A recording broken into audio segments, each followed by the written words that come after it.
बिस्मिल्लाहिर्रहमानिर्रहीम। अस्सलाम वालेकुम student, welcome back to chemistry hub by Umar Saleem. Chemistry first year class chapter number 3 हम लोग स्टडी कर रहे हैं बच्चों। चैप्टर का नाम है केमिकल बॉन्डिंग। तो आज हमारी लेक्चर सीरीज का लेक्चर नंबर 3 है।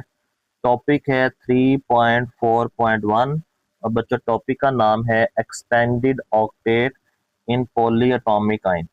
एक्सपेंडेड ऑक्टेट क्या होता है और पॉलीएटॉमिक आयन क्या होता है, ये सबसे पहले चीजें हम समझ लेते हैं।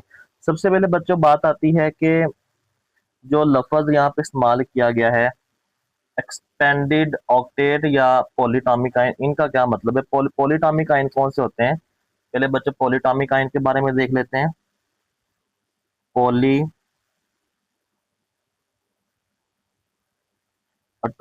आयन, इसकी डिफाइन मैं यहाँ पे लिख देता हूँ आपको। वो कहते हैं कि पॉलीएटॉमिक आयन जो होते हैं, those ion those ion that composed of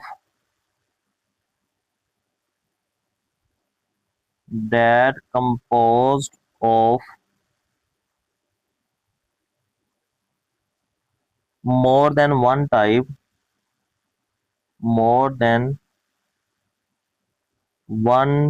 of atom।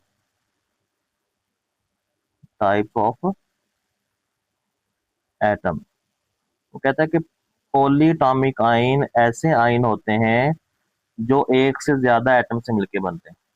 यानी कि उनमें एटम, जैसे सोडियम आयन है, वो सिर्फ उसमें एक ही एटम, उसमें सोडियम ही है, उसके अलावा कोई Na पॉजिटिव है ना, Na पॉजिटिव सिर्फ एक ही एटम है।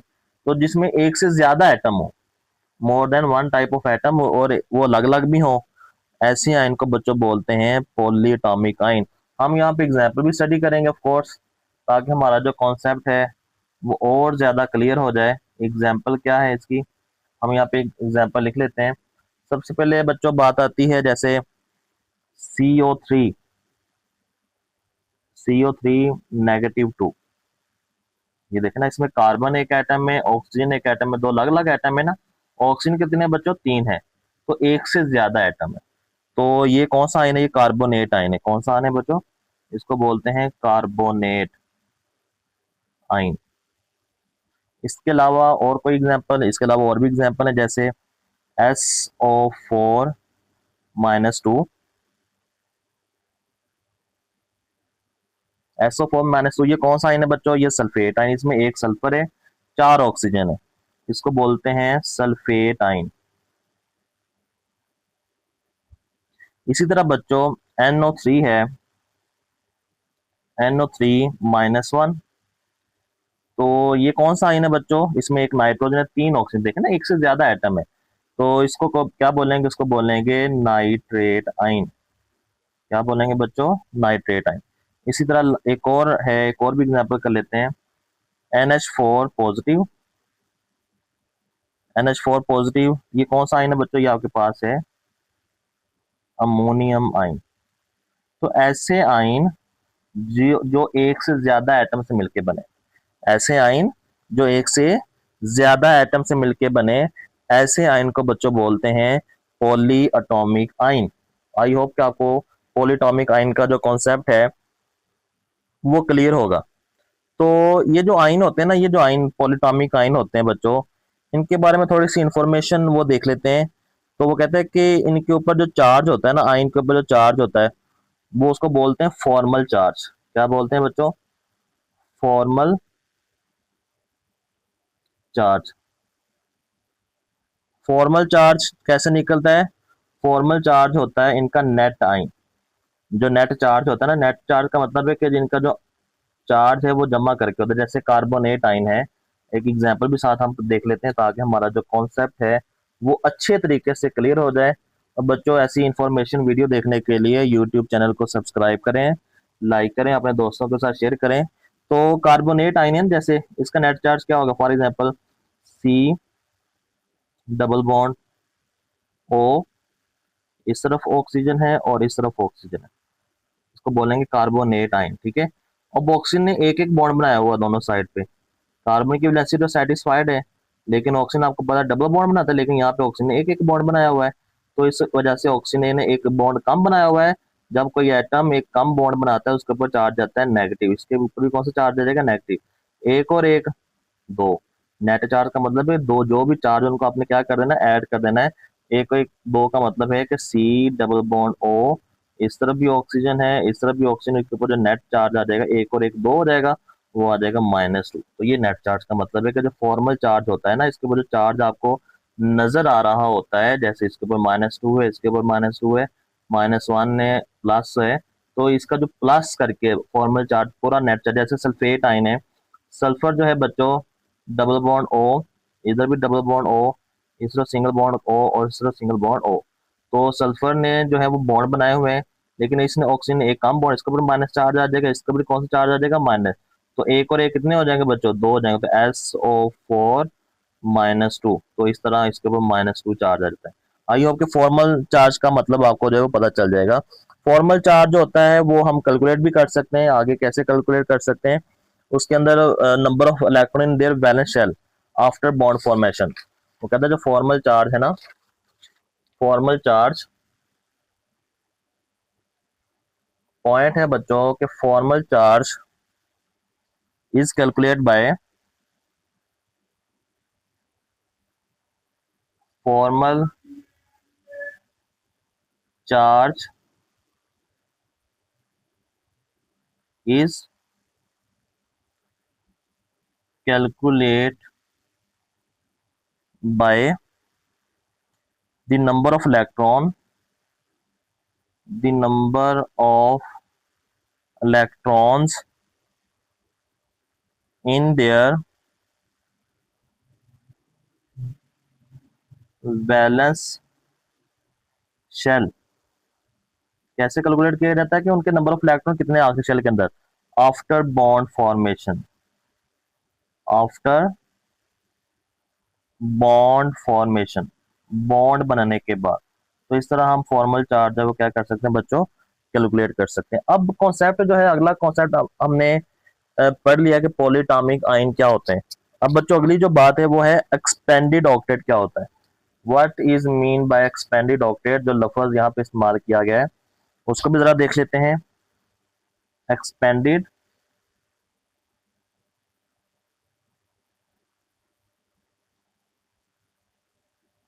ऑक्टेट, एक्सपेंडेड ऑक्टेट क्या होता है कि सम जो पॉलीटॉमिक आयन है ना जो हम पढ़ रहे हैं, पॉलीटॉमिक आयन बच्चों,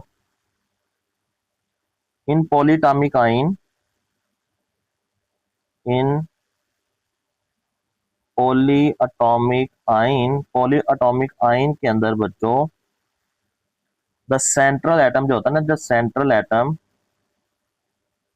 सेंट्रल एटम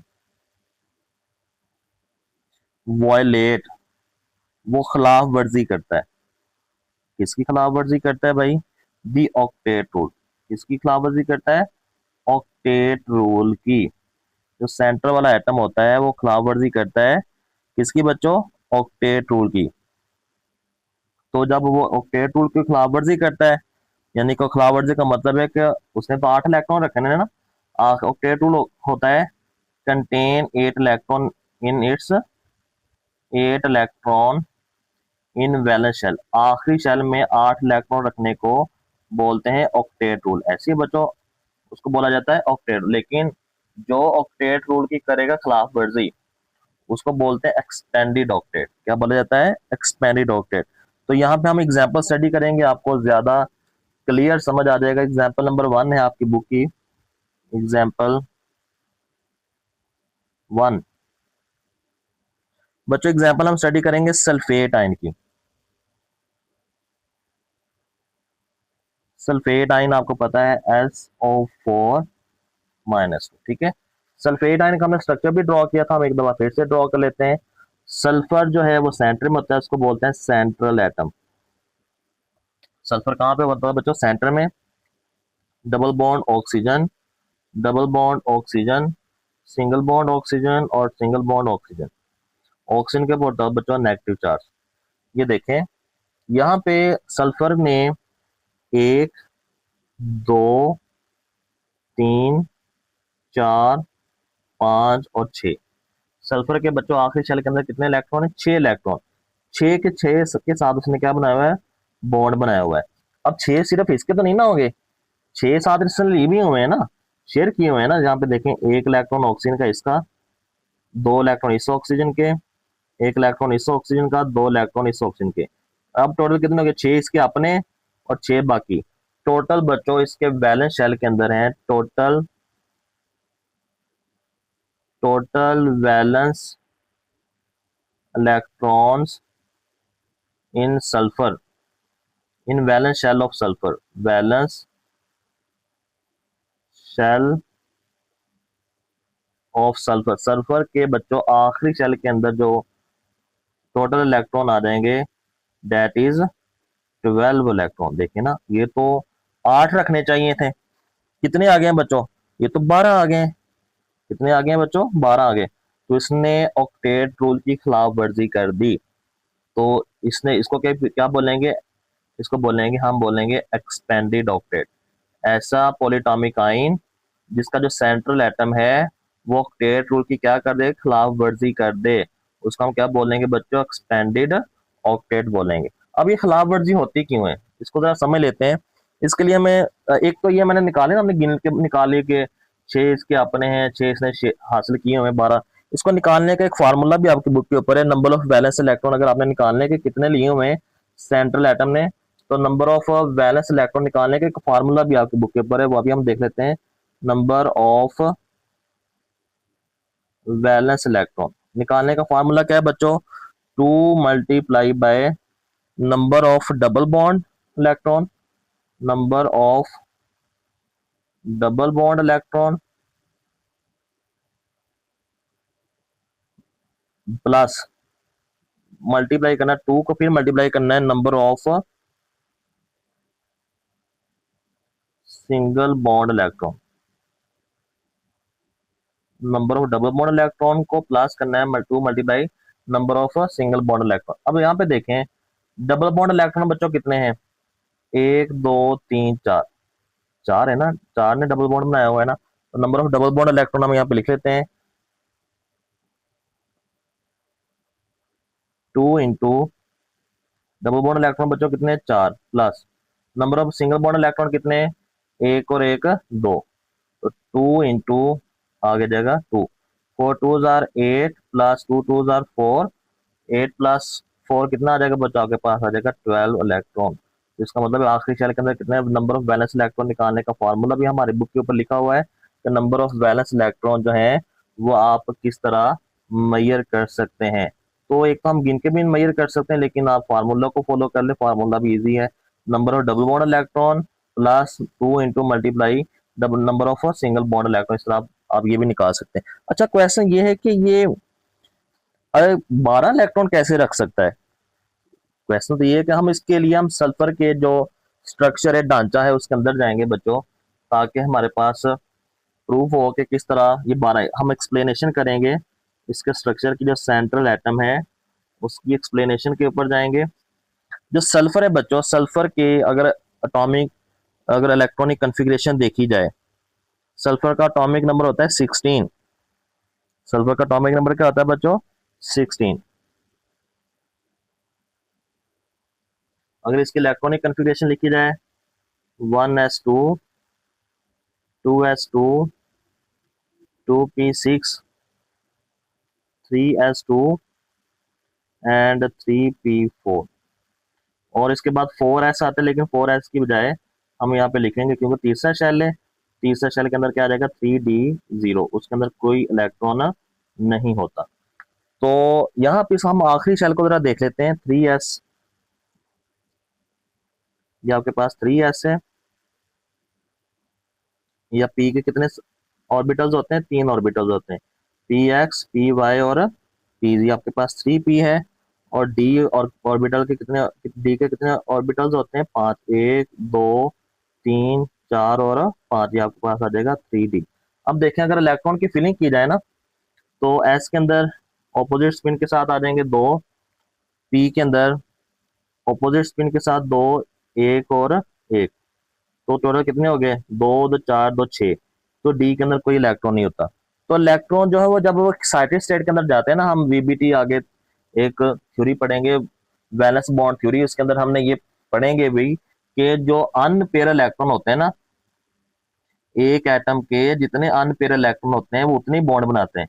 अब यहाँ पे देखें कितने इलेक्ट्रॉन अनपेयर हैं, दो हैं। इसका मतलब सल्फर दो बॉन्ड बनाएगा, लेकिन सल्फर तो 6 बॉन्ड बना रहा है। वो कैसे बना रहा है बच्चों? उसकी बात सिंपल है कि जब इलेक्ट्रॉन ग्राउंड स्टेट से जाते हैं ना एक्सटैटिक स्टेट के अंदर, तो इलेक्ट्रॉन जंप कर देता है। जैसे 3s से एक इलेक्ट्रॉन जंप करके किस में चला जाएगा? 3d के अंदर। इसी तरह 3p से एक इलेक्ट्रॉन जंप करके किस में चला जाएगा? 3d के अंदर। तो जो नेक्स्ट शक्ल बनेगी वो भी हम ड्रॉ कर लेते हैं। ये आपके पास है 3s, ये आपके पास है 3p, और ये आपके पास है 3d। 1 2 3 4, और ये आपके पास है बच्चों 3d 3p, और ये 3d आपके 3s 3p 3d। तो एक s के अंदर आ जाएगा, ये जो जिसके अंदर दो दो है वो एक एक का सेम स्पिन के साथ। इधर से एक जो s से एक इलेक्ट्रॉन निकला है ना, वो जंप करके एक 3d के अंदर आ जाएगा। एक यहाँ से जो p से एक इलेक्ट्रॉन निकला है वो कितने, वो भी कहाँ आ जाएगा। अब कितने अनपेयर इलेक्ट्रॉन हो गए? 1 2 3 4 5 6। कितने अनपेयर इलेक्ट्रॉन हो गए बच्चों? अनपेयर इलेक्ट्रॉन आपके पास हो गए हैं, अनपेयर इलेक्ट्रॉन्स इन सल्फर। वो बच्चों एक्साइटेड स्टेट में आने के बाद वो हो जाते हैं 6। इसका मतलब है इस स्टेज के अंदर जब अनपेयर इलेक्ट्रॉन हो जाते हैं 6, ऑक्टेट कितने आपने कितने सल्फर बॉन्ड बनाएगा? 6 बॉन्ड बनाएगा। एक इलेक्ट्रॉन यहाँ पे, एक यहाँ पे, एक यहाँ पे, एक यहाँ पे, एक यहाँ पे, एक यहाँ पे, सबके साथ एक एक इलेक्ट्रॉन जो है वो आ जाएगा। जो एक बात याद रखिएगा, एक्सपेंडेड ऑक्टेट वो एटम जो है वो फॉलो करते हैं एक्सपेंडेड ऑक्टेट को जिन एटम के अंदर डी ऑर्बिटल मौजूद होता है। जिन एटम्स के अंदर कौन सा ऑर्बिटल मौजूद होता है बच्चों? डी ऑर्बिटल मौजूद होगा, वही जो है वो एक्सपेंडेड ऑक्टेट को फॉलो करेंगे। जिनके अंदर डी ऑर्बिटल मौजूद नहीं होगा वो एक्सपेंडेड ऑक्टेट को फॉलो नहीं करेंगे। ये चीज भी आप लोगों ने जेहन में रखी। तो इसकी ये एक्सप्लेनेशन थी, क्योंकि 6 अनपेयर इलेक्ट्रॉन आ जाते हैं तो S has expanded octet at S जो है, यहाँ पे एक लाइन लिख लेते हैं, सल्फर जो है, सल्फर हैज एक्सपेंडेड ऑक्टेट, उसका ऑक्टेट एक्सपेंडेड हो जाएगा, and it can show variable oxidation state. तो वेरिएबल ऑक्सीडेशन स्टेट जो है वो क्या करेगा? शो करेगा। आई होप कि आपको ये एग्जांपल समझ। आगे एक और एग्जांपल है, आपकी बुक की एग्जांपल नंबर 2 है, उसको भी जरा देख लेते हैं। एग्जांपल नंबर 2 है बच्चों, वो एग्जांपल किसकी है? Try iodide. एग्जांपल है बच्चों try iodide, I3 negative ion. ठीक है, ट्राई आयोडाइड जो है वो लेवल स्ट्रक्चर उसका जो लिख लेते हैं हम यहाँ पे। एक आयोडीन जो है वो इस तरफ होगा, एक आयोडीन जो है वो सेंटर में होगा, और एक आयोडीन इसका स्ट्रक्चर जो लीनियर स्ट्रक्चर होता है बच्चों। ठीक है, तो आयोडीन के आखिरी शेल के अंदर 7 इलेक्ट्रॉन होते हैं, क्योंकि ग्रुप 17 से तलक रखता है ना। इसके 2 इलेक्ट्रॉन इस तरफ, 2 यहाँ पे, 2 यहाँ पे, एक यहाँ पे आ जाएगा। ठीक है, इसके इस तरह 2 यहाँ पे, 2 यहाँ पे, 2 यहाँ पे आ जाएंगे। इसका भी एक इलेक्ट्रॉन इधर आ जाएगा। ठीक है, इसके भी 2 यहाँ पे, 2 यहाँ पे, और 2 यहाँ पे। एक जो इलेक्ट्रॉन जो ये शेयर करेगा यहाँ पे, जारी बात शेयरिंग शेयरिंग से बॉन्ड बनता है ना, तो यहाँ पे जो इलेक्ट्रॉन इसका आएगा, वो जो इलेक्ट्रॉन आएगा बच्चों वो आएगा इस तरह। अगर आपके पास एक्साइटेड स्टेट के अंदर जब जाएगा तो डी ऑर्बिटल क्या हो जाएगा? उसके अंदर शामिल हो जाएगा। तो number of valence electron central atom हम कैसे कैलकुलेट कर सकते हैं? Number of central, number of valence electron अगर आपने कैलकुलेट करना है, फार्मूला हमने पीछे पढ़ा हुआ है। नंबर ऑफ वैलेंस इलेक्ट्रॉन आपने कैसे कैलकुलेट करना है बच्चों? 2 multiply by number of single bond. इसके आपने कैसे कैलकुलेट? सिंगल बॉन्ड इलेक्ट्रॉन, इसका हमने सिंगल बॉन्ड इलेक्ट्रॉन को कैलकुलेट करना है, plus 2 multiply by number of lone pair, इसके नंबर ऑफ, क्योंकि लोन पेयर है, डबल बॉन्ड है नहीं, तो नंबर ऑफ लोन पेयर को हम इसको क्या करेंगे, कैलकुलेट करेंगे। तो हम इसको कैलकुलेट कर सकते हैं।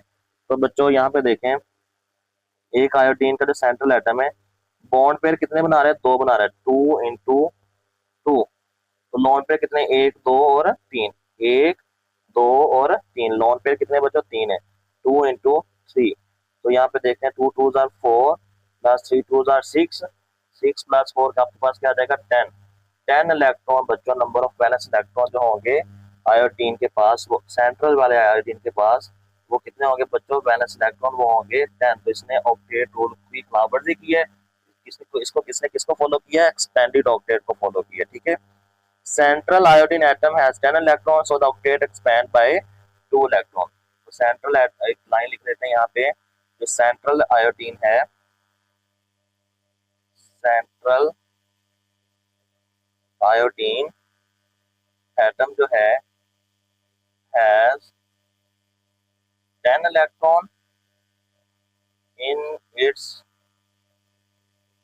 वैलेंस शेल, उसके वैलेंस शेल के अंदर, so the octet expand, octet जो है वो एक्सपैंड हो जाएगा, सारी बात फैल जाएगा, क्योंकि ऑक्टेट तो 8 इलेक्ट्रॉन होते हैं, इसमें 10 है, कितने से फैलेगा, 2 इलेक्ट्रॉन। किससे फैलेगा बच्चों, 2 इलेक्ट्रॉन से। तो ये चीज भी आप लोगों ने ध्यान में, तो यहाँ तक छोटा सा टॉपिक था आपके पास, एक्सपेंडेड ऑक्टेट इन पॉलीटॉमिक आयन। तो ये चीज भी आप लोगों ने देखनी है, आपकी बुक के ऊपर भी लिखा हुआ है, बुक से क्या पढ़ना है आप लोगों ने, ये आपके पास एक्सपेंडेड ऑक्टेट बच्चों लिखा हुआ है, सिंपल वर्ड्स के अंदर पॉलीटॉमिक आयन की डिफाइन लिखी हुई है, वो आप लोगों ने देखनी है। इसको निकालने का तरीकाकार भी आपकी बुक कैलकुलेट कैसे किया जा सकता है, ये इसकी डिफाइन है, इसको कैलकुलेट करने का तरीकाकार भी लिखा हुआ है।